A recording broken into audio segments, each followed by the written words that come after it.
Hello and welcome, sports fans, to Guild Ball TV. Here with your host GBHL Jamie, and well, I'm on my own for this one. I'm not great at these kind of videos. So what this is going to be, a meet the team, and you're not going to have to put up with me too much on the screen, because I'm going to focus on the miniatures, put up the cards, put up their rules, and that's going to be it. So this is going to be a very small intro.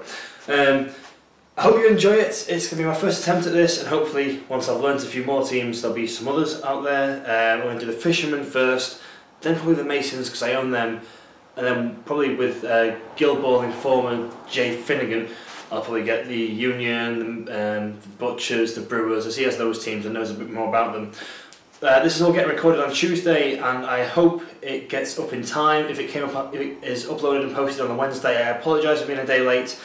But as well, you can see, I'm in sort of suited and booted, as I've had an interview at work today, so I've been focusing all my efforts on that rather than the channel. So apologies if it gets up late, but hopefully I'll be able to post it in time. Anyway, hope you enjoy it, and now let's get into the Meet the Fishermen. So with Meet the Team, let's start off at the top with our captain Shark.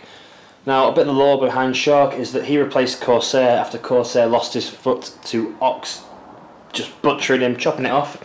And Shark seems to be a bit of a yes man. He sort of took the role, not reluctantly, not happily. He just sort of is emotionless in this regard. And sort of a hindrance, well, you assume it was a hindrance, but it doesn't seem to be, is that he actually doesn't speak the same language as the rest of the team in the lore. Doesn't make any difference in game, so let's get into his stats and have a look at him in game. So, with movement 7 and sprint 9, he's a very fast player. Movement 7 as base is sort of higher than most people's sprints in sort of like the regular teams. A theme for most of these fishermen, you'll see the majority of them are very fast. He's tack 6, so he's got a decent tack. You know, he's not reaching the sort of lofty heights of Boar and Ox, but tack 6, he's not terrible. And on the charge, getting 10 dice plus other bonuses, he is likely to get some of his big plays off. He's got a very strong kick, as the fishermen are sort of the goal scorers of the league, I guess. He's got 4 dice for his base kick with an 8-inch range, so he can put in the ball into the net or pass it around with ease. He's got defense 4 plus and armor 1, which is decent. It's not going to keep him secure like the Masons, but he has got that sort of a bit more resilience to him than the rest of the team. And his influence 4 with 6 being able to be allocated to him. So he generates 4 and can have 6. Now through playing with Shark, I tend to find he needs either just keep him very light with 2, 3 so that he can use some of his abilities, or you want 5. I think 2, 3, 5, they seem to be Shark's sweet spots. If you put 5 on him, the opponent's going to know he's going to do something big, so if you've not got the initiative, he's probably going to get knocked down somehow. So 2 and 3 are the real sweet spots for him, in my personal opinion. That being said, in the games I've played with the Fishermen, Shark's always been good, but he's never been outstanding. And it'll be interesting to see how when Corsair comes in, if that changes. But I personally don't believe I'm using Shark to the best of his potential. We'll move on to his character trait now. He's light-footed, so he ignores the rough ground, so essentially he doesn't need to spend the point of momentum to knee slide through, which is decent. It can sort of get you out of trouble by running through the rough ground and maybe getting out of reach of someone else. And his legendary play, now I actually really very highly rate the legendary play here. This has won me a few games.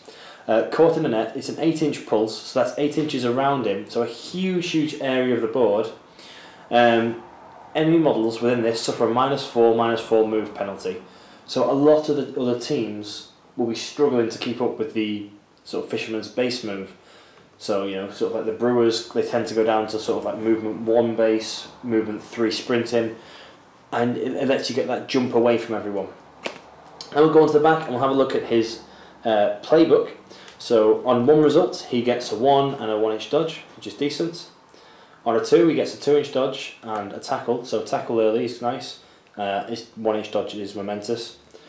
On 3 hits, he gets 2 damage, and he gets to make the play gut and string, or he gets to make the play gut and string. Gut and string I'll come on to in a second, very good. On 4, he gets to do a push and a dodge, both 1 inch. On 5, he gets to knock down or do 3 damage, which is decent. And on 6 hits, he gets to do a Tidal Surge. And Tidal Surge is where he sort of really shines, in my opinion. So let's then go on to his character plays. He has Quick Foot, which costs 2 and a range 4 inches. It lasts to the end of the turn. The target friendly model gains +2/+2 move.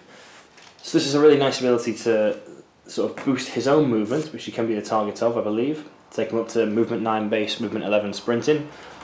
Or just to push someone else up a little bit higher. He's also got Gut and String. Right, I think someone's knocking on my door. One sec.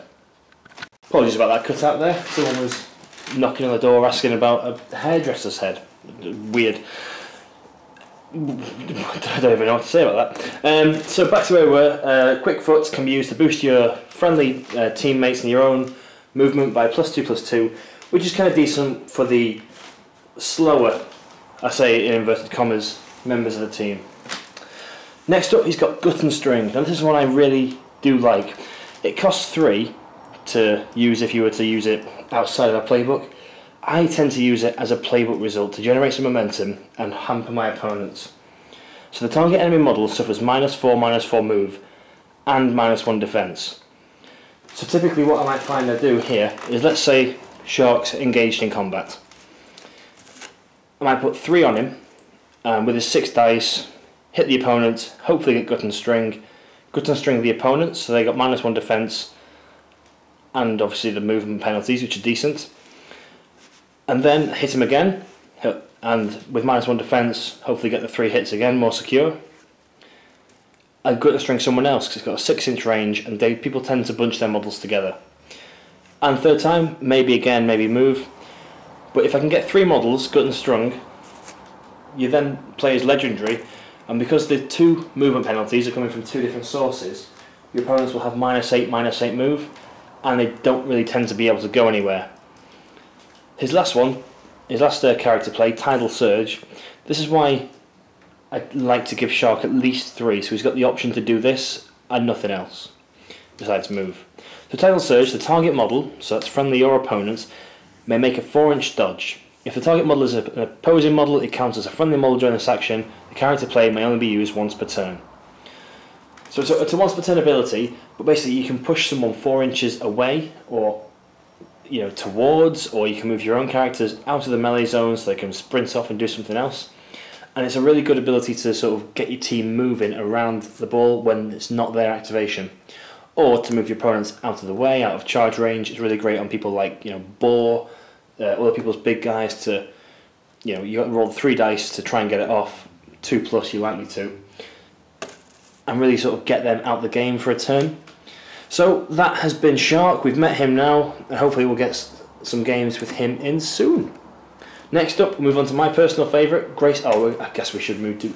We'll do Salt next, I guess, since we have to take a mascot in a 6v6 game. Okay, so here we have Salt. He's the team's mascot, and I personally believe he is the worst mascot in the game. He arrived in the team with Shark, as they both come from Eisneran, I believe the pronunciation might be. Probably not. He is also a very fast little guy. He's movement 7 basic and sprint 9. He's tact 2, so he's not been able to really do a great deal, with kick of 1 dice for 4 inches. So like most of the mascots, he's not very good at kicking. He's got high defense. He's defense 5 but 0 armor, influence 1, and have 3 attached to him. And his character trait is that he's a loved creature. So when he suffers a taken out condition, as a result of an attack or play from the opposing team, the friendly team immediately gains 2 momentous points, and for the remainder of the turn the models gain +2 attack and +2/+2 move. So what I tend to see him used for in my games is he might collect the ball, run it over to someone, and then let it loose, because his pass isn't going to really work too well, and he's not really got great abilities either, which we'll flip onto now. Oh god, I threw the card at the camera, if that's what the loud bang was. Apologies.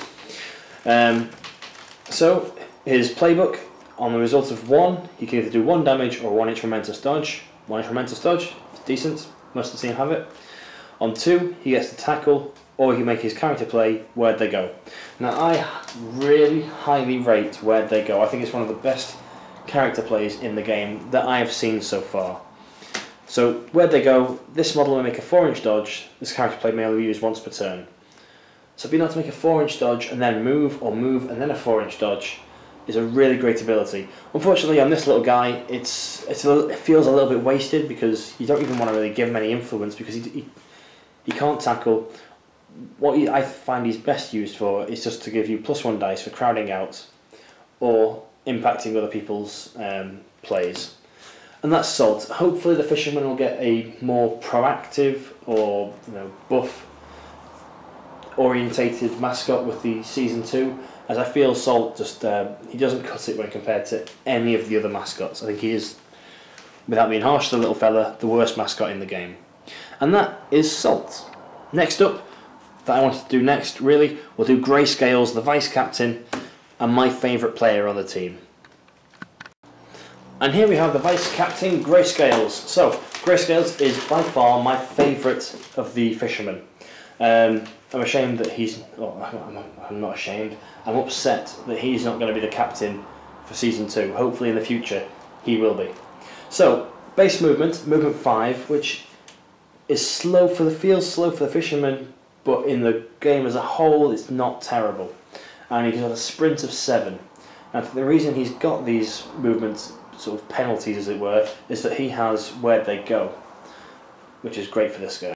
He's tack 5, so a decent mid-range tack. He has got a kick of 3 with a 6-inch range, so he can put the ball in the net if you need him to, and he's reliable to make passes. He's got a defensive 4 with no armour, so he, like most fishermen, they are a little bit squishy if they get hit. He generates 2 influence and can take 4. His character traits are that he has unpredictable movement. So once per turn, when an enemy model ends its advance or an advance, in this model's melee zone, this model may immediately make a 2-inch dodge.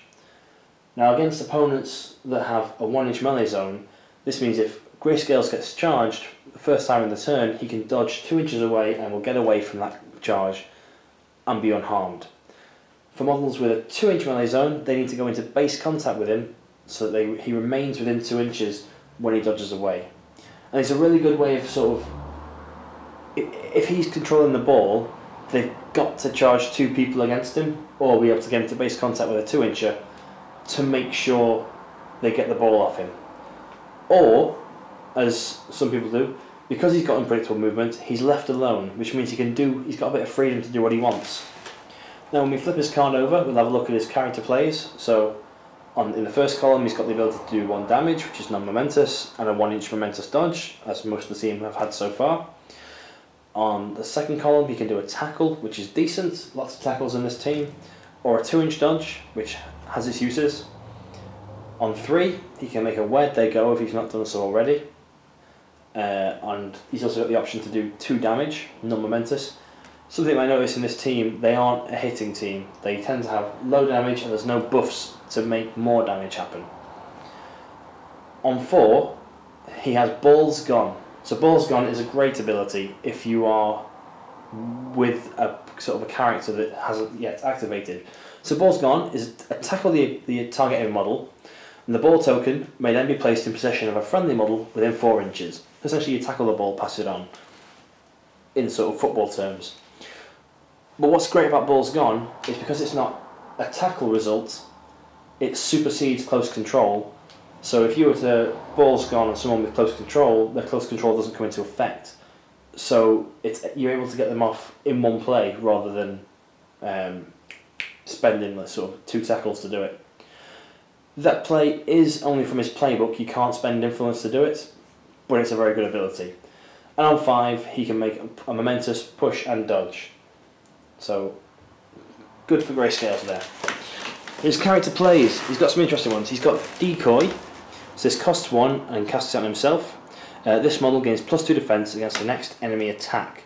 So that means if someone were to run up and try to hit him, you'd need 6s to hit him, which is a decent thing, because let's say someone charges in, your unpredictable movement gets you away, the next person who charges in is then hitting you on 6s. So he can make himself very tough to hit. He's got Where'd They Go, so he's got that 4-inch dodge that's 1 use only, and I think this is why his base movement of 5 is so low, because if you were to give him just 1 influence, he could make a 4-inch dodge and then a 5-inch base move. whereas a sprint is 7. So I think that's why he's got the lower move, because I think where they go is such a great ability. But I could be wrong. Greyscales for me in game tends to do a lot of my goal scoring and sort of moving the ball around and generally just being annoying. And then ball's gone, which I explained earlier. You can tackle the opponent and the ball token can be placed within 4 inches of someone else. So he is my star player for the team and tends to do very well regardless of the opponents that I play against, unless I send him off on a bit of a suicide mission. But that's Greyscales, and we've met him now. And next up we'll go with Angel, the striker of the team. Now Angel's got a bucket full of special rules but not many character plays, so we'll get straight into it. She's movement 6 basic with an 8-inch sprint, so again, good, nice high numbers, very fast. She's tack 4, so she's a little bit on the low side, but when we see her character plays, there's only really one play you want to be doing with her anyway, or one playable result, sorry. She's got a kick of 4 with an 8-inch range, so just like Shark, she can put the ball in very reliably and pass it round. She's defense 4 with 0 armour, so very squishy, and generates 2 influence but can take 4. Her character traits are that she's light-footed, so she just like Shark, ignores the rough ground. She has tactical advice with the player Shark. So during the maintenance phase, if Shark is within 4 inches of Angel, this model, so Angel gains +1/+1 influence. So she can take 5 if she's within 4 inches of Shark, and she generates 3. Now that's something I tend to forget, that she can take 5 when within. I just look at the +1 influence. And she has a special rule or character trait, defense support salt. So when the mascot's within 4 inches of her, she is defense 5. So there's obviously a 3 there, a trio that you want to have knocking around. So her playbook results are that on 1 she's got a 1-inch damage, probably not going to use it. She has a momentous tackle on her first one. And that's fantastic for a striker to have, because it means that, let's say you charge in to someone who's got the ball near their goal, you momentous tackle, you get the ball, if you've got any influence left, you can then shoot. On the second column, she's got a 2-inch dodge and a 1-inch momentous push and dodge, so that can get her out of engagement. She's got, on 3 results, she has 2 damage, and on 4 results, she's got a momentous 2-inch dodge. So, a decent one, but again, not much damage in there, no ability to stack it up, but lots of dodges and pushes, which is decent. Because that's really sort of the fisherman's playstyle, is that they're not going to knock anyone out unless they're really, really going for it, but they will get away and harass and annoy you, because all these guys, I should mention, except for Angel, have got a 2-inch melee zone, so they can engage but not be engaged, and that's quite a big part of their playstyle. So Angel's character plays are she's got Super Shot. This gives the model +1 dice and +2 inches to their range. So she becomes 5 dice and range 10 to shoot. And that makes her very, very reliable at putting the ball away. And that only costs 1 to do. So let's say she were to move 6, put Super Shot up, take a shot, she's more than likely to get it in. And she can also make herself nimble. This gives her +1 defense, and it costs 1 again, cast on herself. So that puts her up to a basic of 5, and within 4 inches of assault, she becomes 6 to hit, and suddenly becomes, much less of a target when charging. And that pretty much is Angel. Angel, I tend to struggle with Angel. She will maybe sort of hang around and give a bit of support to a bit of support to Shark. But after she scores her first goal, she tends to be out of the game a little bit for me. I'm struggling to get her into position, and she in my team tends to be the first person I drop, which may sound sacrilegious, but that's who I would drop for my 7th player. So that's been Angel. Move on to the next one. Okay, so moving on to the big guy of the team, we've got Kraken. So, like most big guys, Kraken moves 4 basic and 6 inches when sprinting. He's a slow guy. This model is, in the early game, an ideal target for Shark's quick foot, so that he becomes movement 6 with an 8-inch sprint. So he becomes a decent speed with that. He's tack 5, which feels a little bit low for the big guys. They tend to be around about 6 and going up to 8 with Boar. He's got a kick of 1 with a 6-inch range. That's standard for the big guys. Defense 2 with 1 armour. So he can give away hits quite easily, but he's got the character trait Tough Hide, which means that any plays that cause damage or playbook damage results targeting this model are reduced by 1, which makes him very, very tough to bring down, and he can soak up a lot of damage. He generates 1 influence and can take 3, and we'll see why he doesn't really need more than that on the card on the back. Ooh, people outside with their crying babies disrupting my video. So, in Kraken's first column, he has got 1 damage, which is standard, and a momentous knockdown on 1. Now that's a fantastic ability. Kraken's sort of real role in the team is to pull people in next to him and knock them down, make them spend their momentum to get up if they want to hit him, spend their advance to get up if they want to hit him, or knock them down at the end of the turn so that at the start of the next turn they need to spend their momentum early or sacrifice their advance. On 2 results he can do 2 damage, on 3 he can do a tackle, or he can do his character play Harpoon. Now with Harpoon, the target enemy model suffers a 6-inch push directly towards this model. The range is 6 inches, so what it'll do is if there's a model within 6 inches and you get 3 results, you will pull a model directly into base contact with you, unless there's intervening terrain or models, etc. So that can be really, really handy for pulling people in to then hit them and knock them down. On 4 hits or 4 successes, he can do 3 damage, and on 5 hits, he can release the ... obviously, release the Kraken. The target model suffers a 6-inch push directly away from this model, the knockdown condition, and 3 damage. So that's where his sort of push and pull comes in. So he sort of thrashes out, knocks you down, pushes you away, and does 3 damage. Kraken, unlike most of the big guys, isn't there to deal damage. He soaks it up for the rest of the team by keeping everyone harpooned in and knocking them down continuously. If you couple him with, Siren nearby or Salt, someone there who can sort of heal him in their turn for 2 momentum to give him 4 health back, he can heal himself because he's going to knock down and get that momentum because it's on 1 and he's got 5 dice. He can stay around for a long time and can be a real pain for your opponent.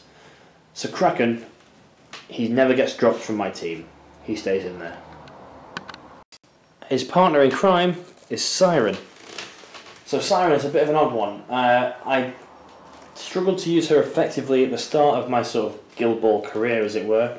However, I've got much better at using her. So she has a base move of 7 and a sprint of 9. So she's very, very fast and sort of fits the theme of this guild. She's TAC 3, which is appallingly low. Her playbook on the back isn't fantastic, so she's not really someone to tackle with.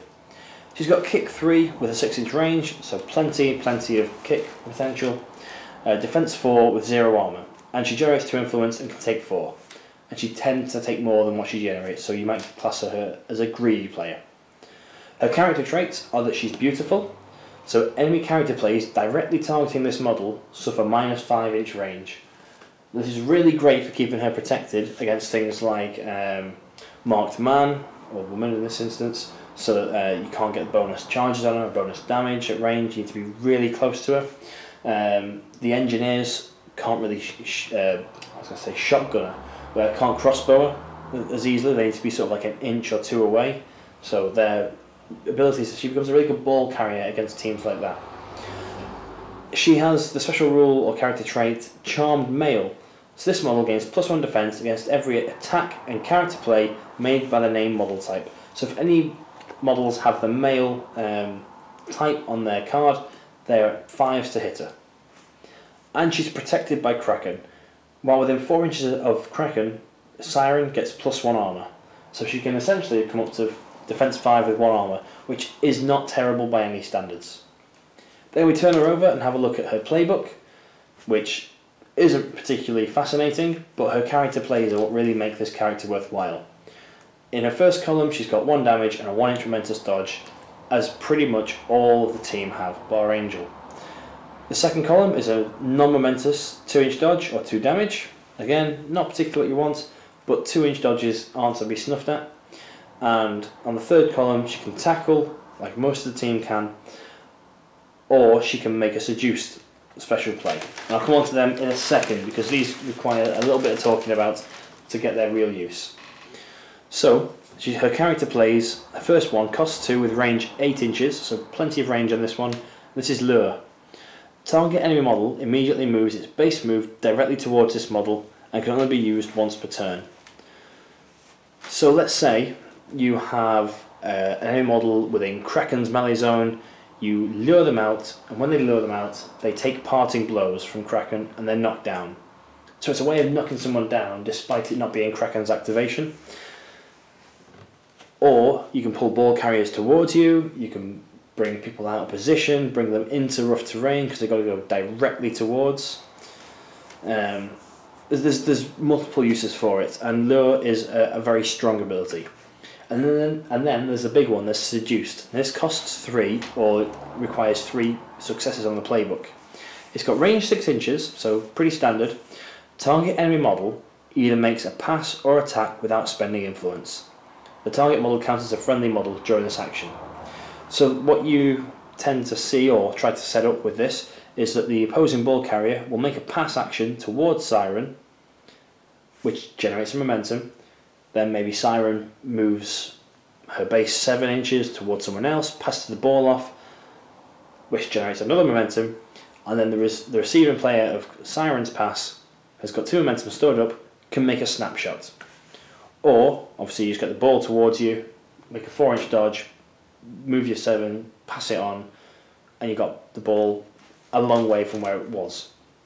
Or attack. Now, I use this quite often on Boar when I'm playing the Butchers with Jay Finnegan from Guild Ball Informer, because he's such a high number of attack dice, and he tends to be around some of the Butchers that he can thrash out and hit them and do damage, knock them down, or other characters are even better who can make them bleed, that kind of stuff. So Seduced has a real position in the team, and she's not a bad reserve striker either. With her very high base move and kick of 3 with 6 inches, she's a decent ball carrier. She is typically the second person I drop out if I was not including Jack and not including some Union players. So her and Angel are the 2 I drop, but Angel will always get dropped before her. And now we'll move on to the rookie of the team, the recruit, and that's Jack. So, Jack, he's a little bit different to the rest of the team. He's chock full of special rules, he's got his own heroic play, and he's got a very decent playbook and character plays. So, let's get him started. Jack, he's got movement 5 with a sprint of 8. So he's got a lowish base move for the fisherman, but a very high sprint. He's tack 5, so he's hitting that middle of the range tack. He's kick 3 with 6 inches. Again, another player who can handle the ball well. He's defense 3 with 1 armor. So although he's lower defense than the rest of the team, he has got armor, so will always be stopping 1 hit going through. He generates 2 influence and can take 4, as most of this team can. So character traits, he's got Resolute. Now I very rarely seem to get this ability, but what it does do is it'll make your opponent maybe choose different playbook results. So Resolute, this model gains +2 attack when making a counter attack. So he goes up to attack 7 when making a counter attack, and what that can mean your opponent does, instead of injuring him, they might want to knock him down so that he doesn't get attacked back. He's got Get Over Here Salt, so during this model's activation, if Salt is within 10 inches of this model, the Salt will make a dodge up to his base move, which is 7 inches, towards this model. This can really pull Salt into position to be crowding out and make him tough, better in combat even. He's then got Tough Hide, which, just like Kraken, -1 damage when suffering damage from playbook results or attacks. And he's got a heroic play, Trident Tested, which is a 3-inch pulse, so enemy models within this pulse suffer a 4-inch push directly away from this model. And what this can do is really open up the field for the rest of the fishermen to run around and maybe pop the ball in. We'll turn his card over, have a look at the back. On his first column, he's got no Momentous on this first column, which I think is the only one in the team who has this. But he can tackle on 1 and do 1 damage, so he can get the ball. On 2 successes, he can do a 1-inch Momentous dodge. On 3, he can do 2 damage. On 4, he can do 3 damage or a Momentous knockdown. With 5, he can do a 2-inch dodge or a tackle and a 2-inch dodge. So he's got a bit of a mismatchy playbook results at the back there. He's not really focusing on any one thing. I'd say this is the character in the team who can actually do reliable damage. But that's not really your play style, so you might use him to tackle or to knock down if you think you can get to that big high 4. His character plays are ramming speed. During this model's advance, enemy model whose base is touched suffers a 2-inch push directly away. A model can only be affected by this once per turn, so this means he can sort of push people away, do his heroic, and maybe make them go 6 inches in a position they don't want to go. I don't really use it because I think his influence can be better spent elsewhere, but it's something that I've seen used and can be quite devastating. He's only on a small base, so he's probably not going to contact too many models, but he might be able to get them out of the way. His other ability I do like, and is Goad. So while this model is on the pitch, the target enemy model can only move directly towards this model during its advance. So what this means is, let's say you've got Kraken stood with, again, someone in his control zone or his melee zone. If you were to goad them, they can't move anywhere but towards Jack. So if they had to move, they'd be leaving Kraken's the melee zone and can get knocked down. Jack's a bit of an odd one for the team because he is a bit of a pusher rather than a dodger. Oh, sorry, all of his plays are 1-inch pushes, not dodges. My bad. So he pushes people around rather than dodging away, and he's a bit of a brawler for the team. And I actually really like him because he brings something different to the dynamic. So anyway, that has been Meet the Team. I hope you've enjoyed. Be sure to comment, like, share and subscribe. Make sure you're following us on Facebook and check out Guild Ball Informer for more regular Guild Ball content. You'll probably see me on there a few times as well. Hope you enjoy the content we're putting out, and as ever guys, comment below, and hope you have a great day.